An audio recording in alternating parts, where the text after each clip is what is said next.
Hi everyone, it's Dr. Brad Meyer from Stephen F. Austin State University, where I'm the Associate Professor of Percussion. My second tip for the TMEA Timpani etude is about stickings and crossovers. So this etude is pretty fast, which means we're going to really need to focus on having great stickings that are going to set us up for success when it comes time to perform it at tempo. So the first thing that I would recommend, which a lot of young players don't seem to initially think about, is just leading with the left hand sometimes as we move down the instruments. So for example, the first 5 notes, da da da da da, if we start with the right, we already have to lead with a crossover, which isn't ideal and really isn't necessary.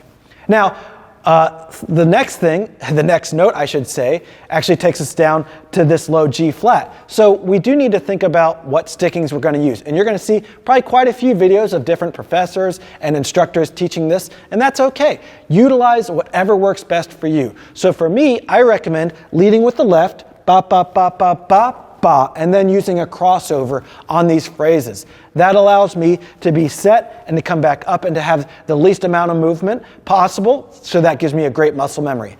Some people are going to recommend left, right, left, right, left, left, so a double down there, but then a lot of people are going to have to do a crossover back. So for me, it just makes more sense if I have to use that crossover to go down and then come back up. That makes more sense than to just using it go up and having that quick double going down. Either way, there's no 100% this is the way that you have to play it. Just make sure whether you're using a double across drums or using a crossover that you're focusing on having a nice, consistent, even sound and that you're hitting the correct playing zones on the timpani. So watch out for those. There's also going to be some other areas where you might consider putting in doubles that might not be initially kind of intuitive. So for example, on measure 7, the last beat, we go low, low, high, high, high, high, high.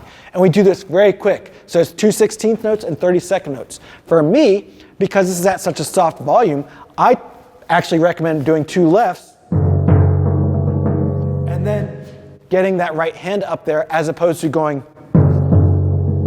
I find by just getting that left hand down there and having the right hand already set, that saves me some movement and it also helps my muscle memory for it. So little things like that can really help you in regards to making the sections sound good, getting to the right placement on the drum, and having an evenness and consistency to your sound.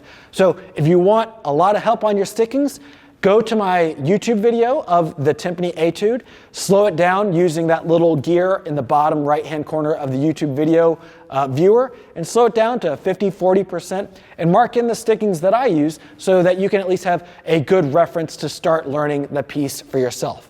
I hope that helps, and best of luck on your audition.